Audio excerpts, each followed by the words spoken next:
submission. Bro, he's got a crushing squeeze. Well, It's different, bro. It's different. Yeah.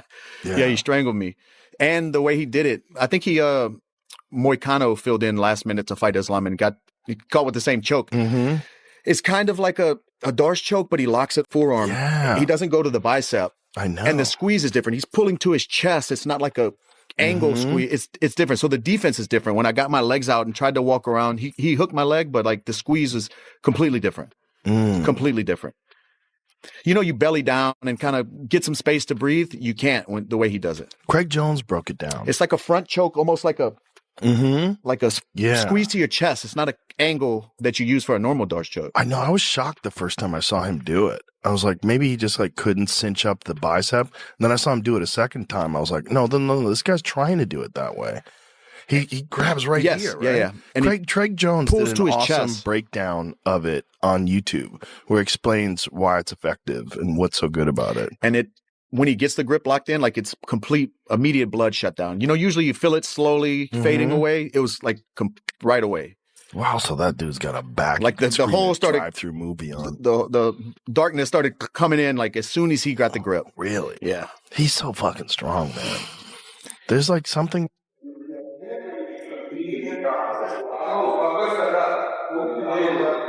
Что мне говоришь, что я опаздываю? 17:30, видишь, нету еще. Валик, шалом.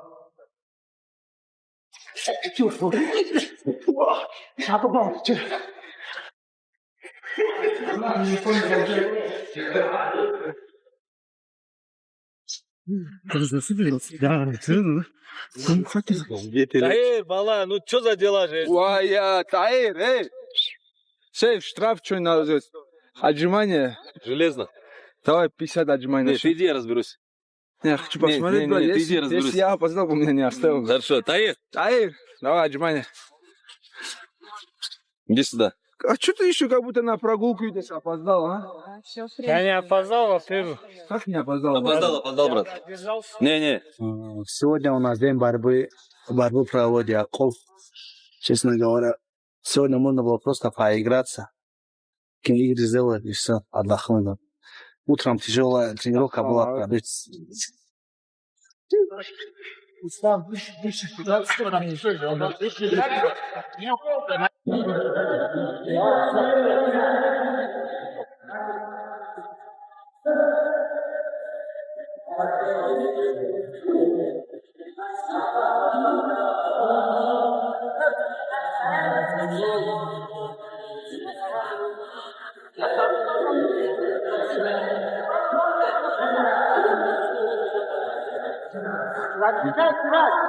Расслабься.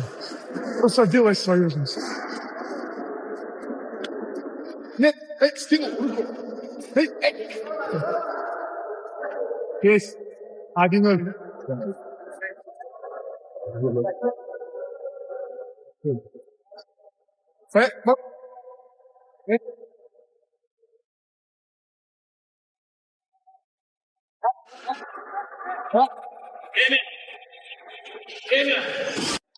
And now when it comes to this fight, because like I said at the top of the video, I actually think Ian Gary has a really good chance in this fight. And it pains me to say that as someone that, again, I need to stress this. I fucking hate Ian Gary. Have I mentioned that in this video?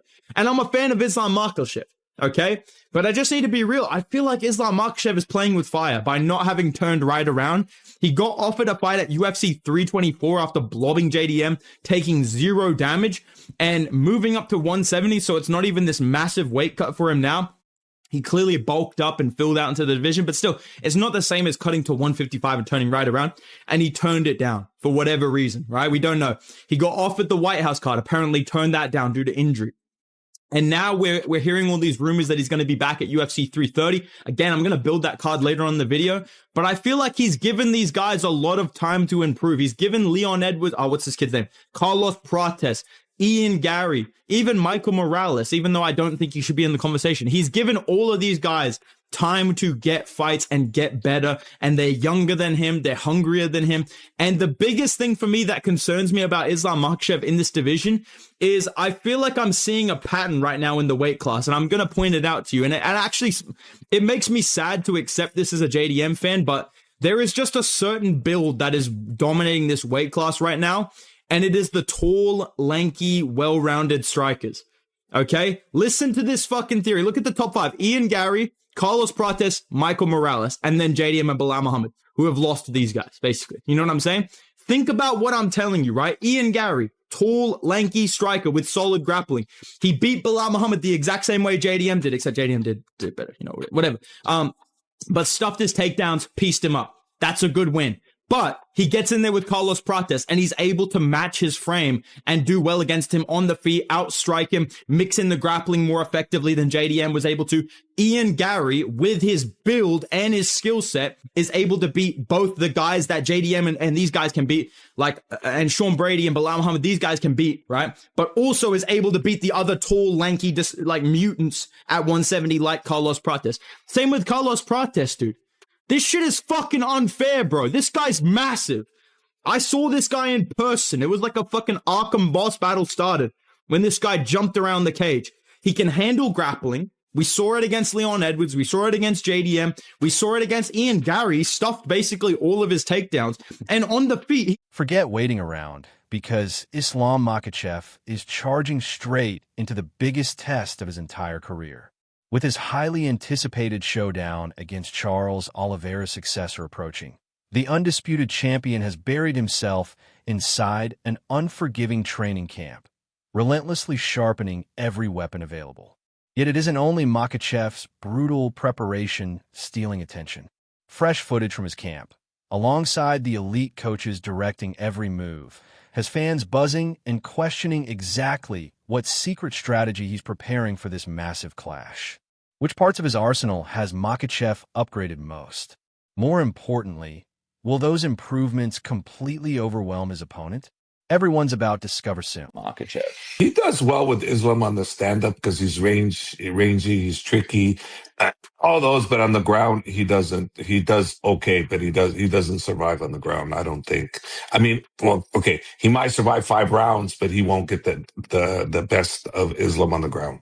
That I'm 100% sure about that. On the stand-up, he's pretty tricky. So one punch can change everything on that. One kick, one punch, one knee, you know, so that's a different story. But on the ground, I don't see him dominating. I see him surviving possibly. So yeah, I could see that. But, and then the takedown defense that he has is decent, but not great enough to stop Islam from taking him down. But again, you know, sometimes we'll go in there and we'll decide that we're going to do this with Islam. And next thing you know, next round we'll say, okay, take him down now. Or next thing you know, next round we'll go stand up because he's that good. Announce Islam versus Ian Gary.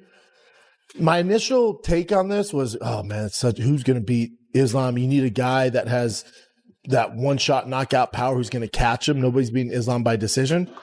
But in what we've seen this year with Strickland, Hamzat, Justin, Ilya, all these crazy upsets, buddy, I'm not counting Ian out.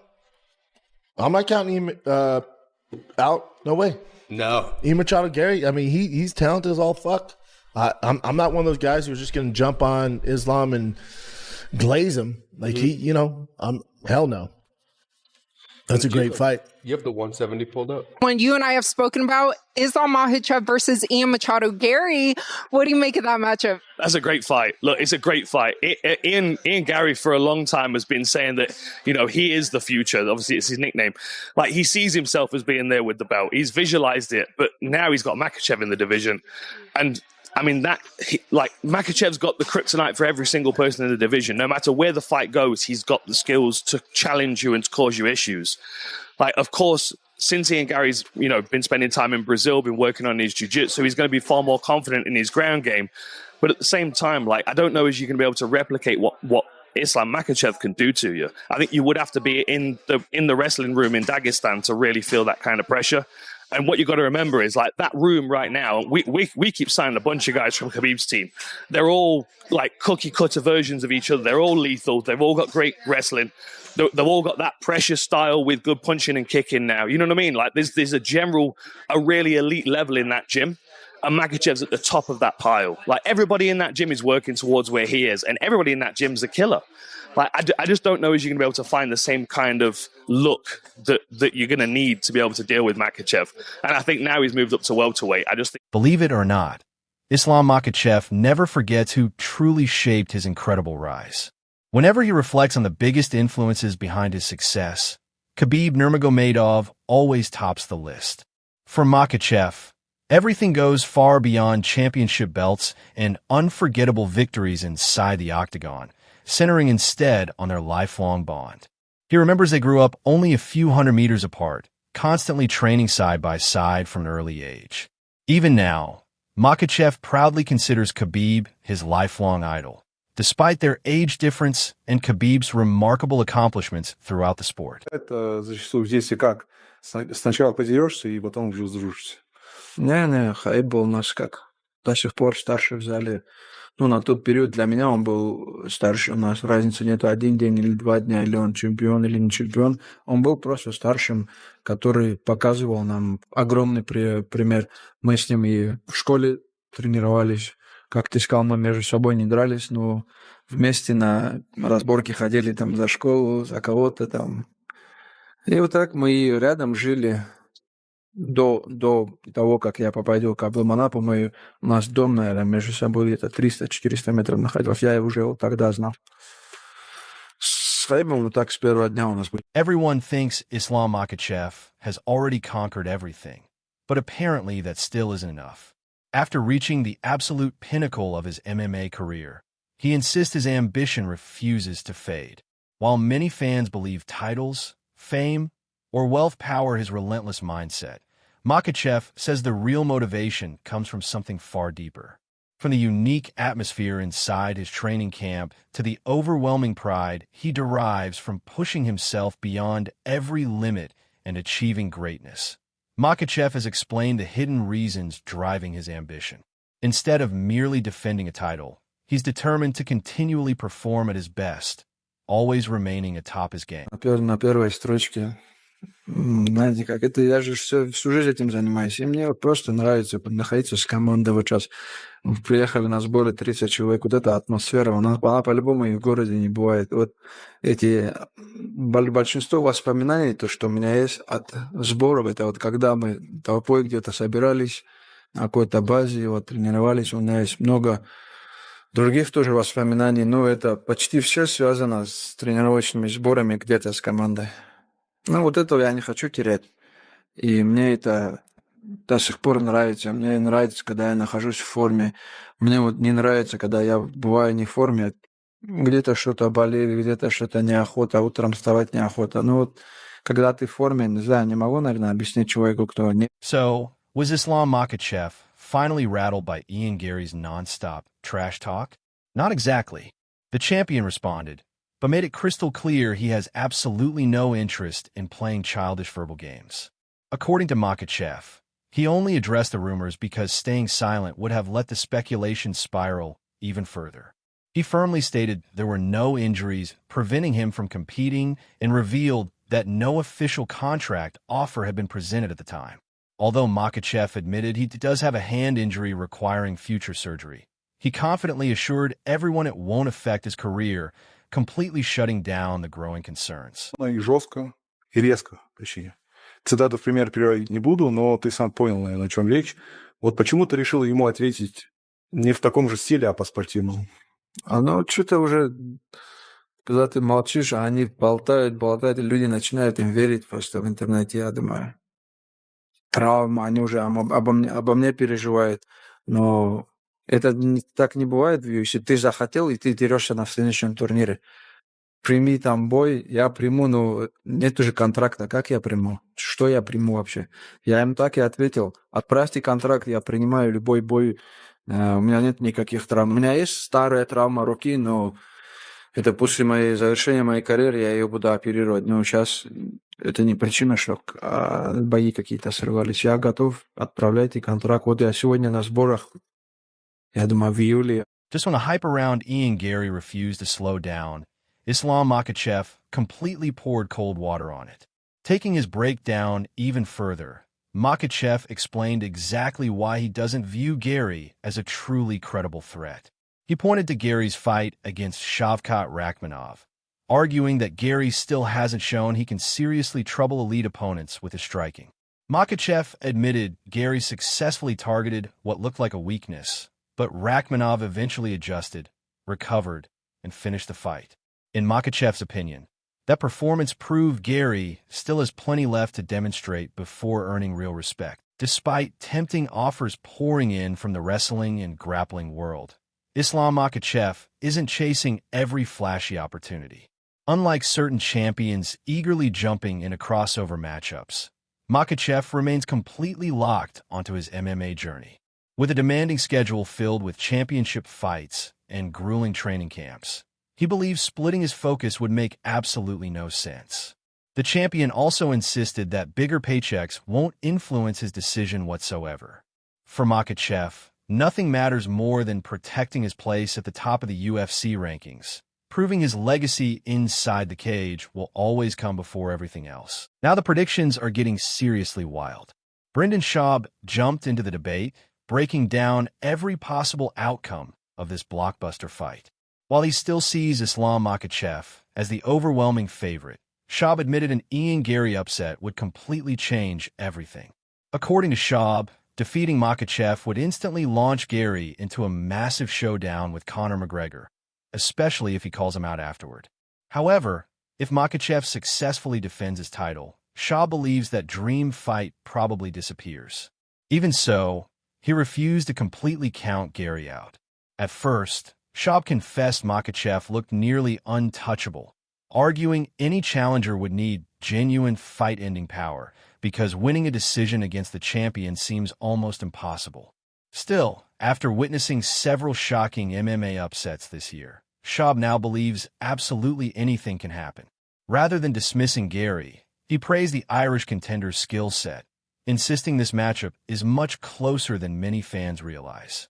Dan Hardy echoed that excitement, calling it an intriguing challenge, but warned Gary's biggest problem remains Makhachev's complete skill set.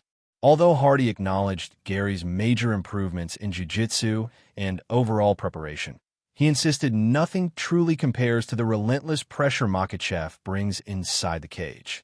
Hardy believes the champion's wrestling, striking, and suffocating control create nightmares for every opponent.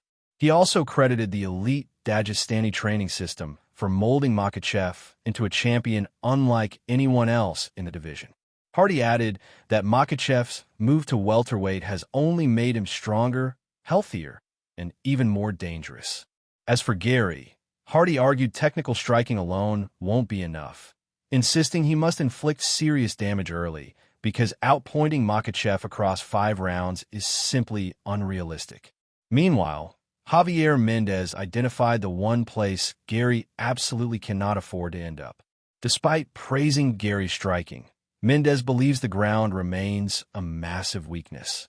According to him, Makhachev's wrestling and submission game exist on another level entirely, making the canvas incredibly dangerous for any opponent. With both men preparing for their championship showdown, Mendez made it clear he doesn't believe Gary has the tools to survive if Makhachev successfully imposes his dominant grappling game.